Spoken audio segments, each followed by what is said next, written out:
Прекрасні простори від масштабної Crimson Desert до культових GTA 5 чи Відьмак 3. Здається, сьогодні відкритий світ намагаються впихнути мало не в кожну гру. Нам і самим стало цікаво, чому відкриті світи стали такими шалено популярними. Для тих, хто не дуже шарить у жанрах, поясню. Це ігри, де вас не ведуть за ручку по сюжету та локаціям, а буквально кидають на величезну карту. Звучить круто, це ж дає стільки можливостей, але просто задумайтеся, чи справді вся ця популярність тримається лише на відчутті свободи?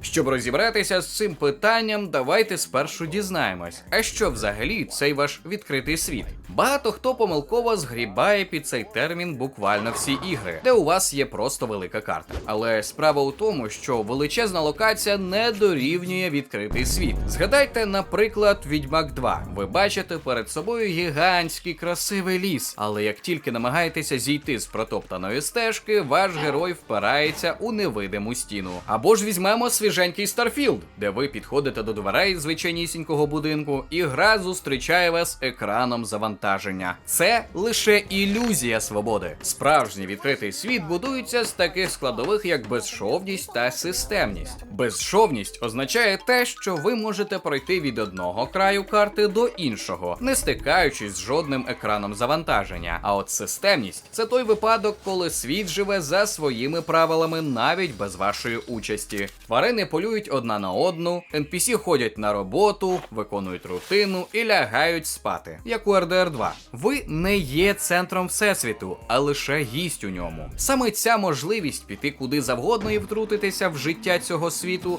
робить жанр унікальним поміж інших.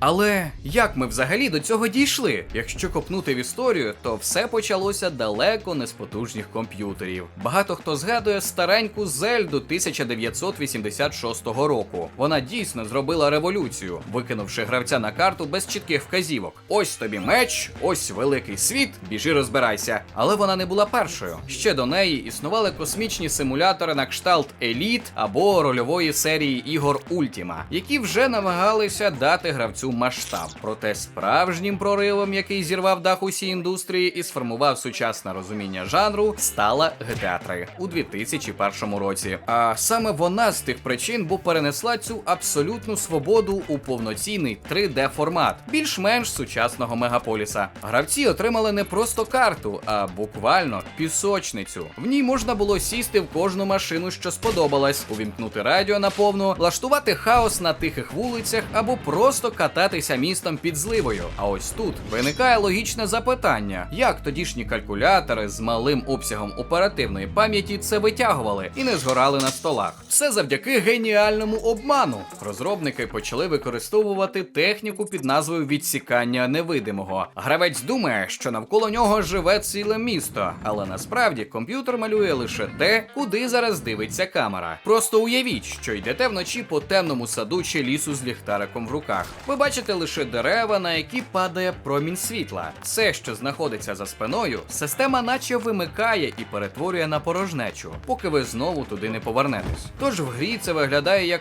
те, що ви повертаєтеся спиною до хмарочоса, і для системи він зникає, перетворюючись на нулі та одиниці, які так люблять програмісти. Плюс система LOD, вона ж рівні деталізації. Коли об'єкти далеко від вас, вони перетворюються на мильні коробки з малою кількістю полігонів, а деталізуються лише тоді, коли ви підходите впритул. Це найбільш помітно в Майнкрафті з його кубами. Цей віртуальний обман зору і розв'язав руки розробникам. Оптимізація – це, звісно, круто, але давайте заліземо в голову гравцю. Чому ми готові годинами пилососити карту, ігноруючи головний сюжет? Вся справа у мотивації. Звичайні ігри з лінійним сюжетом працюють на зовнішній мотивації. Гра прямим текстом каже тобі: іди туди, загаси боса, і лиш тоді я покажу тобі красиву кат-сцену і дам щось цікаве. Ти працюєш за нагороду, яку прописав для тебе сценарист. Втім, відкрити відкритий світ вмикає і внутрішню мотивацію. Якщо у Skyrim ти бачиш на горизонті засніжену руїну, гра не змушує тебе туди йти. Це виключно твоє рішення. І коли після 20 хвилин стрибків по скелях з постійними падіннями донизу ви знаходите на вершині унікальний лут, ну або круту пасхалку від розробників, мозок отримує велику дозу дофаміну, гормону щастя. Всередині ви відчуваєте свою особисту перемогу, а не просто скрипт, який спрацював за розкладом, бо так хотів розробник. Крім того, такі ігри допомагають втекти від деяких проблем у реальності, перечекати їх. Хоча і не варто перетворювати це на постійну залежність. У реальному житті ми обмежені графіками, правилами та маршрутом дім, робота, магазин, дім. Ну і з деякими змінами у рутині. А от у відкритому світі ми повертаємо собі абсолютний контроль. У тому ж RDR 2 ти можеш забути про розбірки, розбити табір у лісі біля річки, заварити каву і декілька годин реального часу просто ловити рибу. Ти сам стаєш режисером свого геймплею, створюючи унікальні мікроісторії, яких не буде у проходженні інших гравців. Але не варто забувати і про комерцію, бо розробники роблять такі ігри не тільки, щоб нас порадувати. Для них відкритий світ – це ідеальний бізнес-план. Але давай по порядку. Розберемося у самій механіці цього заробітку. Чому студіям зараз так невигідно робити круті лінійні ігри із сюжетом на якісь 10-20 годин? Справа у звичайній математиці. Ну і в ризиках. Створення нової гри з нуля – це витрати десятків, а може і сотень мільйонів доларів, а також чималий ризик провалу. А великий відкритий світ по своїй суті – безпечний фундамент, який дозволяє заробляти іноді роками. Як саме це працює? Почнемо з економії на DLC для розробника. Створення доповнень як золота жила, бо більша частина роботи вже зроблена. Не потрібно писати новий рушій чи малювати інші текстури. Усі ресурси вже є готові. Вони беруть той самий світ, ті ж механіки, накидують з десяток квестів і продають за третину чи половину вартості самої гри.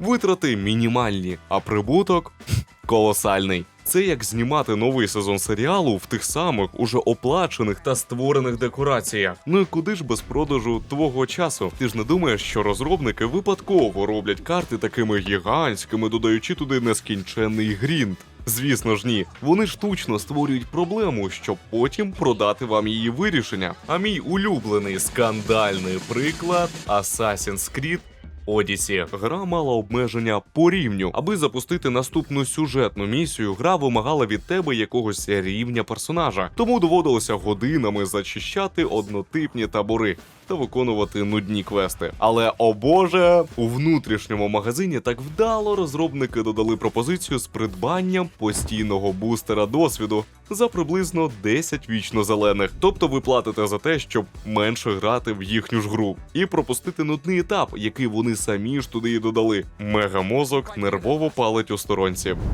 Втім, будемо чесними, багато розробників плутають масштаб і якість гри. На презентаціях та у рекламі нам кричать у вуха: наша карта в N разів більша, ніж у конкурентів. Але який у цьому сенс, якщо вона нудна й одноманітна? Після релізу ви відкриваєте карту, а вона просто засипана сотнями однакових міток з активностями типу «Захопи 50 аванпостів», «Знайди 100 скринь», «Вилізь на 20 вишок». І так плавно звичайне дослідження перетворюється на рутину. А якщо гру наситили ще й квестами з розряду «принеси, подай та йди текстури протирай», то гравець остаточно перетворюється на кур'єра, кухаря чи прибиральника, який тільки те й робить, що пилососить карту.